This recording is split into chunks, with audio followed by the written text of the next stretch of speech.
backyard, buffer state, sandwiched, poor, and dependent.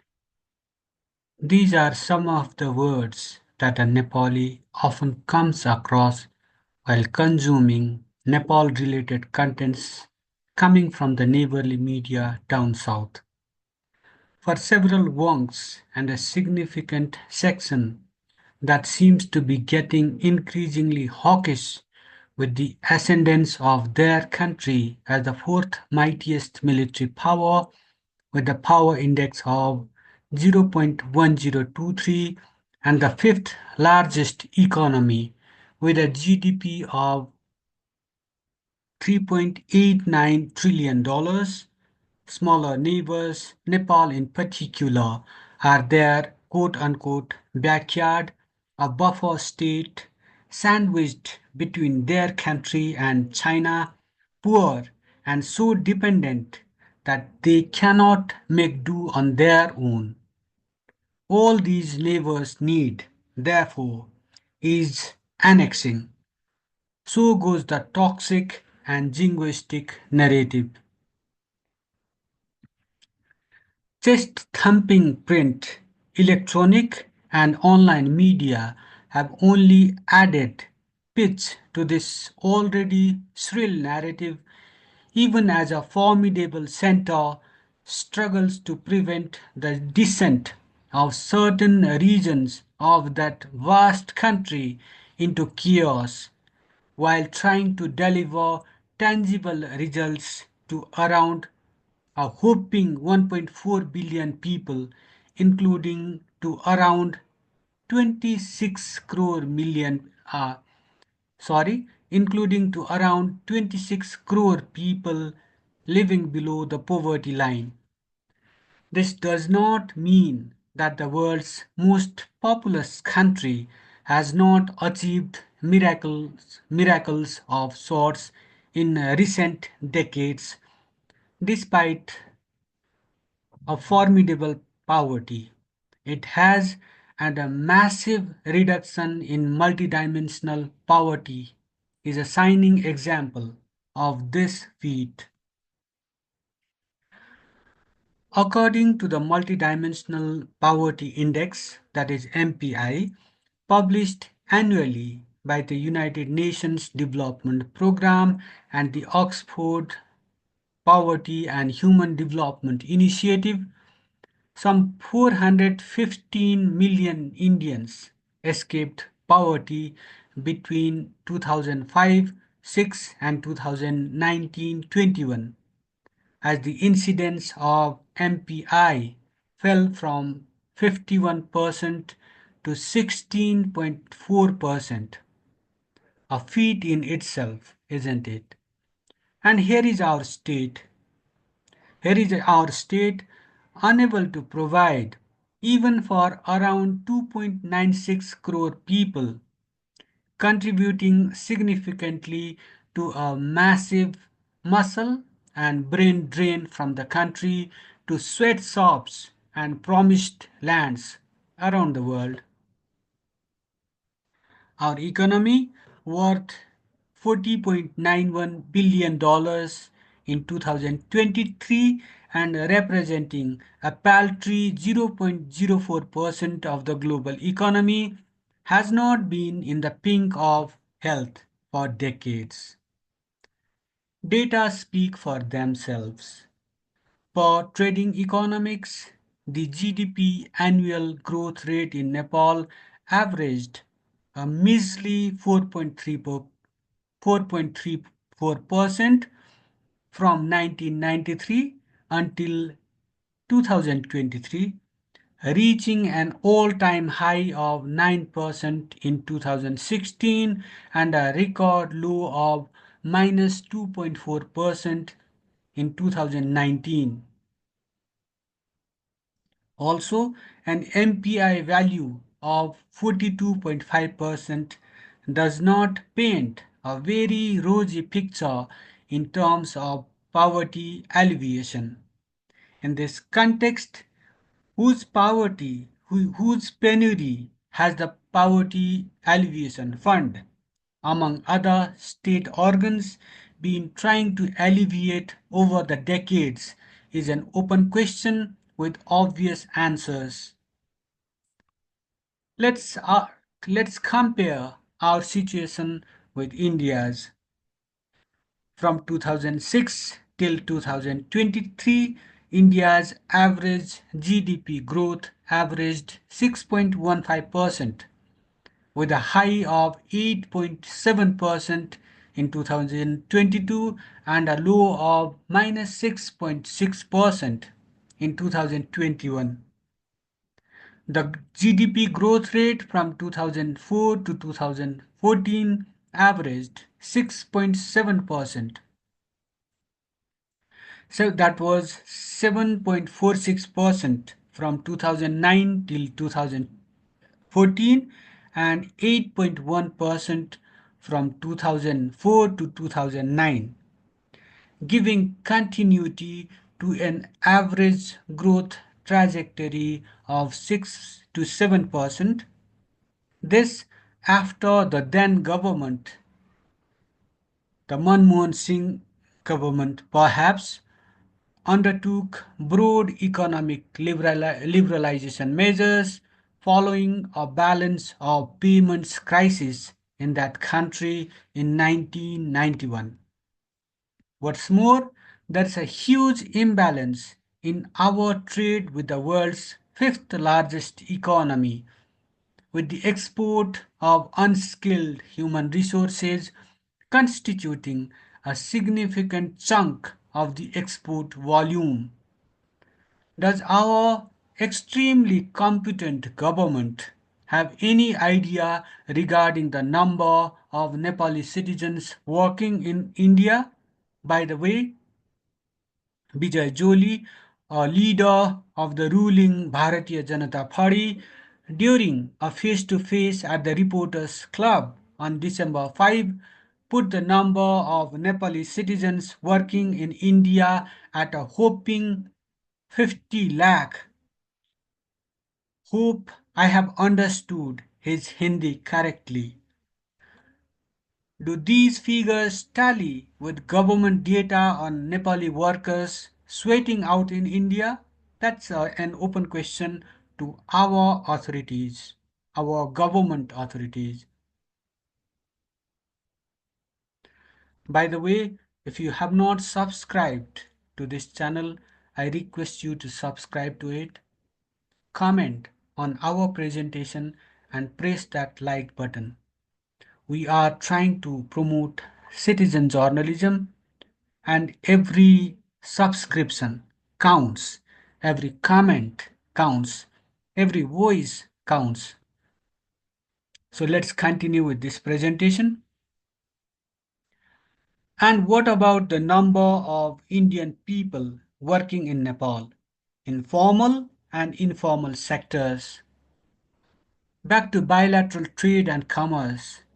India's Ministry of External Affairs states in its website that India constitutes 64.1% of the total trade of Nepal, comprising about $8.85 billion in the Indian fiscal year 2022-23.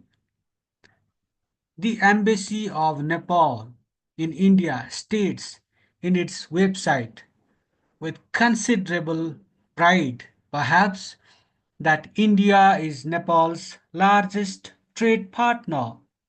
Per the embassy, the volume of bilateral trade reached over 1,134.53 billion rupees, that is 1,134.53 billion Nepali rupees, and 1 rupee is equivalent. 1 Nepali rupee is equivalent to $0.0074 in the fiscal year 2022-23. A deeper study of this figure reveals what seems to be an unbridgeable gap in bilateral trade. During this period, cumulative imports from India crossed 1027.84 billion Nepali rupees, even as exports from Nepal surpassed a paltry 106.69 billion mark. That is in rupees, not in German marks, by the way. Per the embassy website, Nepal's top export items in 2022-23 included palm oil, soybean oil, cardamom, woolen carpets, iron and steel products, and polyester yarn. Other traditional export items comprised jute products, leather products, ginger, tea, ready-made garments, handicrafts, agro and forest-based goods, and medicinal herbs, of course. Per the embassy, energy, drinking water, mushroom, saffron, and floriculture products hold what it calls huge potential, while vegetable seeds, orthodox and CTC tea, niger seeds, essential oils from medicinal and aromatic plants, leather goods, woolen goods, silver articles, jewellery and gold jewellery also have good prospects for export. As for imports, the embassy concedes that imports to Nepal from India have increased substantially. It lists petroleum products, transport equipment and parts, electronics, machinery and parts, rice, crude soybean oil, medicine, telecommunication equipment and parts, ready-made garments, fertilizer and coal, etc., as top imports. Notwithstanding the fact that petroleum products are one of the topmost imports bleeding the Nepali economy dry, this government, the government of Nepal, is committed to extending South Asia's first cross-border petroleum pipeline, that is the Motihari-Amlekhgunj pipeline to Kathmandu via Lothar to such heights via the plains, the southern plains of Lothar in Chitwan, and building the Siliguri-Charali petroleum pipeline and increasing the petroleum storage capacity by building what they call those greenfield storage depots. This is perhaps part of our government's roadmap to, this is perhaps part of our government's roadmap to make the country rich in water resources and with considerable hydropower potential, prosperous and a happy, always smiling people happier.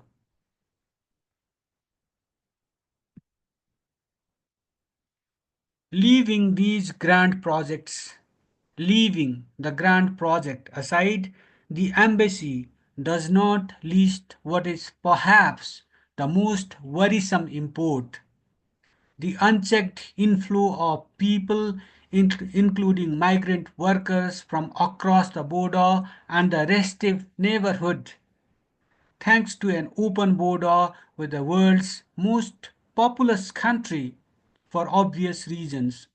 Ironically, this unchecked inflow has only bolstered the narrative that seeks to portray Nepal as a hub of activities against the southern neighbor, severely undermining the role of Nepal as an employment destination for lakhs of people from the populous states of Uttar Pradesh with an estimated population of 23.89 crore, that is 8 folds more than the national population of Nepal, and Bihar,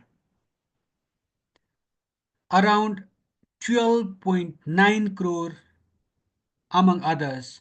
Even Bihar has a population that is 4 times more than the national population of Nepal. That is more than 4 times the national population of Nepal. The question is, if the open border does not serve both of our countries' interests, why keep it open? Conscious readers, conscious listeners will surely notice that I have not talked about Nepal's borders with the northern neighbor.